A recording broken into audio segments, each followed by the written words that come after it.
Wewe ambaye unatarajia kwenda kufanya interview mahali, maombi haya ni ya kwako.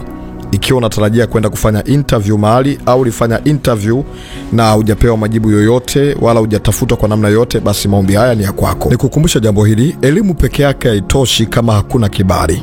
Unaweza kuwa na kiwango kikubwa cha elimu, lakini kama hauna kibali, utakutwa anachukuliwa mwingine mwenye elimu chini yako na wewe umebaki nyuma. Ikiwa hauna kibali cha Mungu, hata kama una uzoefu wa kutosha kiasi gani, unaweza kaachwa akachukuliwa mtu mwingine akawekwa kwenye nafasi fulani. Haya mambo huwa yanaenda kwa kibali, na kibali anayetoa ni Mungu. Mungu akikupa kibali, utaketi mahali ambapo watu wengine wanatumia nguvu kubwa kukaa, lakini kwa sababu Mungu yuko pamoja na wewe, atakuketisha hapo. Na kukumbusha wakati wa kipindi cha Yusufu, katikati ya hali ya kawaida kulikuwa ni ngumu sana Yusufu aliyekuwa gerezani kutolewa gerezani na kuenda kuwa waziri. Lilikuwa ni jambo gumu, lakini kwa sababu ya kibali na sababu ya kimungu ilimfanya Yusufu akumbukwe kutoka gerezani na kwenda kuwa waziri. Kuna kitu ambacho inabidi Mungu akifanye katikati, ambacho kitakuonyesha wewe ni wa tofauti kuliko wale wengine. Kuna jambo ambalo Mungu anatakiwa lifanye kwako, ambalo litafanya faili lako liwe la kipaumbele. Huenda ulienda kuomba mahali kazi, au ulifanya interview kwenye eneo lolote, shirika lolote, au interview ya kusafiri kwenda mahali fulani. Kuna nguvu ya ziada ya kimungu au ya kiroho ambayo inatakiwa iwe juu yako, iwe juu ya jina lako, ambayo itafanya upekee wa faili lako, upekee wa jina lako, upekee wa kitu ambacho Mungu ameweka ndani yako. Nakwambia ukweli, uzoefu peke yake hautoshi, elimu peke yake haitoshi. Unahitaji nguvu za Mungu, unahitaji neema ya Mungu, unahitaji kibali cha Mungu kiambatane pamoja na wewe. Kibali cha Mungu kikiwa pamoja na wewe, haitajarisha mambo mengine una madhaifu kiasi gani, Mungu anaweza kukuketisha katikati ya mazingira ambayo hukutegemea. Ni kwa sababu kuna nguvu ya Mungu hiyo kuketisha mahali pale. Kuna nguvu ya Mungu ambayo inaenda kukuweka mahali pale. Kuna nguvu ya Mungu itakayoenda kukuvusha hapo ambapo wengi wanashindwa, wanapata vikwazo, wanakataliwa, wanacheleweshwa, wanazuiliwa. Kitabu cha Ruthi sura ya 2 kuanzia mstari wa 1 na kuendelea, utaona habari ambayo inaweza kukuinua kiimani, hasa kwenye mazingira mageni ambao unaenda kuomba kazi au unaenda kufanya interview kwa watu ambao hawakujui. Inamwonyesha Ruthi ambaye alikuwa ni mwanamke mjane aliyefiwa na mume wake, lakini aliamua kuambatana na mama mkwe wake ili aweze kuishi pamoja na yeye. Walikubali kurudi kwenye mazingira waliotoka, kwa maana mazingira mama mkwe wake. Ruthi alikuwa ni mgeni kwenye eneo lile na alikuwa hajui atapata wapi chakula, hajui ataishije, lakini kwa neema ya Mungu na kibali cha Mungu kiliokuwa pamoja naye, alikutana na mtu mmoja anaitwa Boaz ambaye alikuwa ni ndugu wa Naomi. Biblia inamtambulisha Boaz kama bwana shamba aliyekuwa ameweka watu wamsaidie kuvuna, na Ruthi akawa ameenda kuomba kuwa mmoja kati ya waokota wa mazao yaliyobaki mwishoni ili aweze kujipatia chakula. Boaz alipofika mahali pale, alipoangalia akaona kuna mtu mgeni ambaye ni Ruthi. Alipomwangalia Ruthi, akawa amepata kibali machoni pake. Baada ya hapo akamuita Ruthi, akamuuliza kwamba umetoka wapi, maisha yako yapoje, na baada ya hapo akawa amempa kibali Ruthi cha kuwa mmoja kati ya wale ambao watakuwa wanafamilia wake, watendakazi wake na watu wa karibu yake.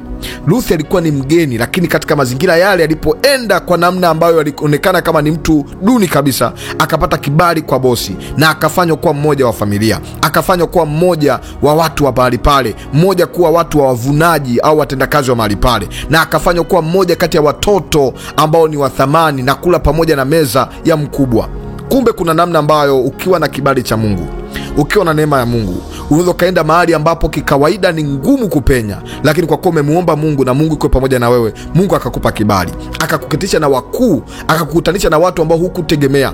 Kuna mtu mmoja tu inabidi apatikane kwenye maisha yako, ambaye mtu huyu akipatikana, yeye atasema wewe ndiye, wewe unafaa kuwa mahali fulani, wewe unafaa kwenda mahali fulani. Mungu anatumia mtu mmoja tu kuinua maisha ya watu. Karibu tuombe pamoja maombi muhimu sana atakao kusaidia kukupa kibali kwenye interview yako ambayo iko mbele yako au ambayo ulikwisha kuifanya. Mwamini Mungu, usiogope, mtarajie Mungu na mtegemee Mungu katika maisha yako. Yeye ndiye kinga yako, msaada wako na kibali chako. Inua mkono wako au mikono yako, kiri maneno haya. Sema: Bwana Yesu, ninajiachilia mbele zako. Ninaomba kibali chako kiwe juu yangu. Peke yangu siwezi. Ninaomba ukatangulie mbele yangu, ukatangulie mbele ya jina langu, ukatangulie mbele ya faili langu.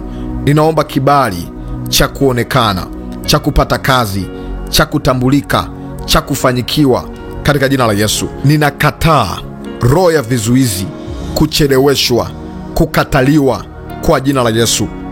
Bwana Yesu, ninaomba kibali, nitangulie, nikumbuke katika jina la Yesu. Amen. Inua imani yako sasa, weka mkono wako kwenye paji la uso wako. Nataka nikuombee. Mungu Baba, nimeinua mkono wangu, ninajiunganisha na mtu huyu. Ninaomba kibali cha jina lake. Ninaomba kibali cha CV yake. Ninaomba kibali cha interview yake. Ninaomba kibali cha kila ambacho anatarajia kukifanya. Wakati mwingine mtu huyu ameweka makaratasi yake mbele yake, ameweka CV zake mbele, akitamani Mungu utangulie. Mwingine alishaenda kuomba kazi mahali, amekataliwa au hajapewa jibu. Mungu unaweza kuwa jibu, unaweza kufanya wepesi na kugeuza. Ninaomba Bwana, jina la mtu huyu likumbukwe. Mwingine wakati huo ameleta CV zake, anaomba pamoja nami kwa imani, anajiambatanisha pamoja nami kwa imani, ameinua imani yake. Sasa nataka kutangulize wewe. Neno lako nasema kwamba tukutangulize wewe. Neno lako nasema kwamba wewe ndio uwe kipaumbele katika maisha yetu. Hata wakati huu Bwana, nimeinua imani yangu, ninaomba kwa ajili ya jina lake likapata kibali. Anapokwenda mahali popote kupeleka CV hizo, kwenda kuomba kazi, kwenda kuomba kibali cha kwenda mahali fulani, Mungu kamtangulie. Mungu, ninaomba kibali. Najua kwamba peke yake hatoshi. Najua bila Mungu hawezi. Najua bila wewe hawezi. Kuna watu wanategemea uchawi, wanategemea miungu, wanategemea watu ambao wako kwenye system, wako kwenye mamlaka fulani. Wana watu ambao wanajua kwamba watawaweka mahali fulani.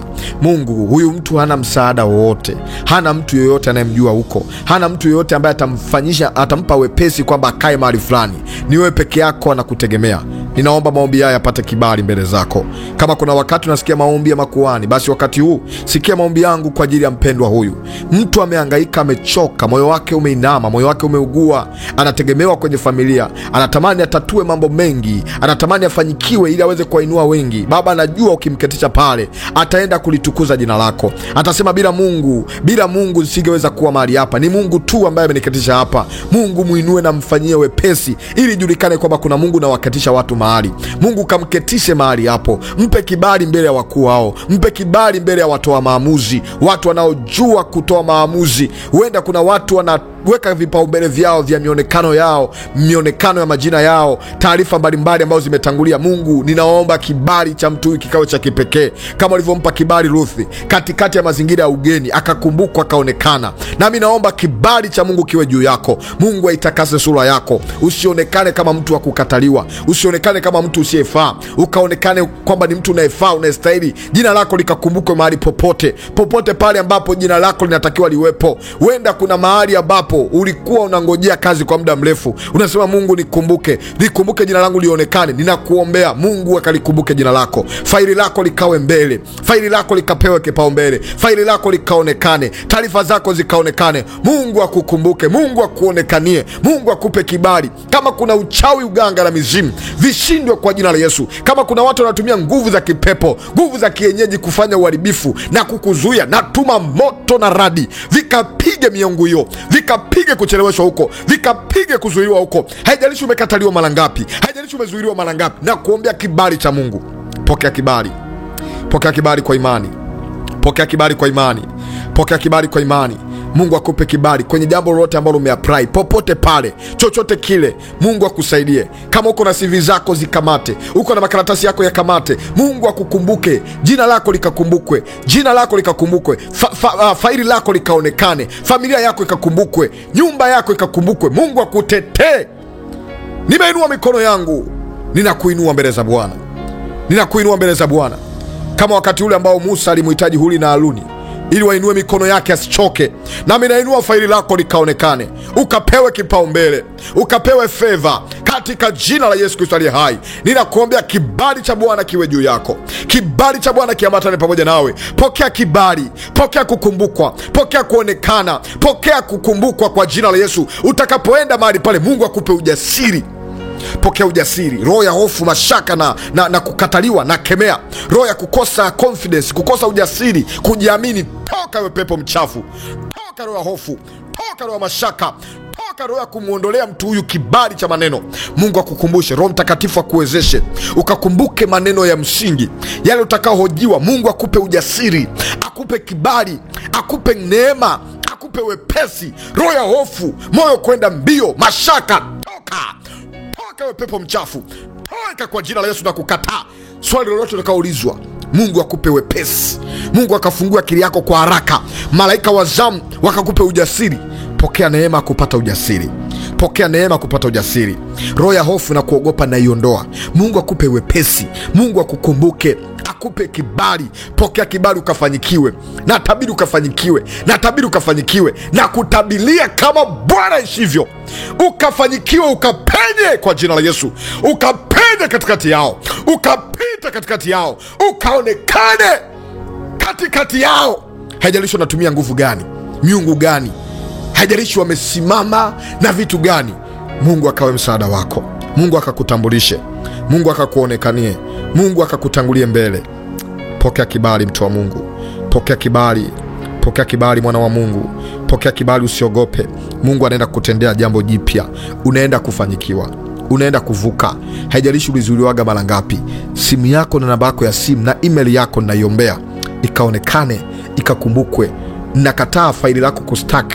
Nakataa faili lako kuzuiliwa, faili lako kucorrupt. Nakemea hiyo roho ya giza. Nakuombea Mungu akupe kibali. Simu yako ikapigwe, ukaletewe taarifa njema. Email yako ikapokee taarifa njema. Kama utani, maombi haya yanaenda kufanya kitu, yanaumba kitu katika ulimwengu wa roho.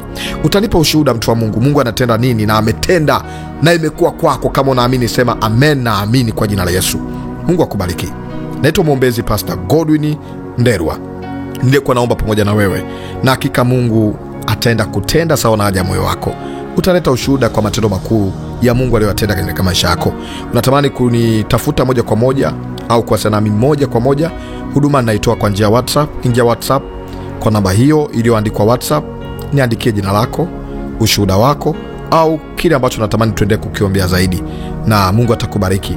Lakini pia unaweza kushare maombi haya na mtu mwingine ambaye yuko kwenye kipindi cha kutafuta kazi ili aweze kumsaidia. Wakati mwingine unaweza kuwa daraja kwa mtu mwingine na ukawa utukufu mkubwa kwa Mungu. Mungu akubariki sana. Lakini pia unaweza kanifuata kwa mitandao ya kijamii kwa kuandika Maombi ni Dawa. Na kama uko TikTok wakati huu, Mungu akubariki. Huduma yetu inaitwa Maombi ni Dawa. Kwa YouTube channel pia andika Maombi ni Dawa. Mungu akubariki, akutendee mema. Uwe na wakati mzuri.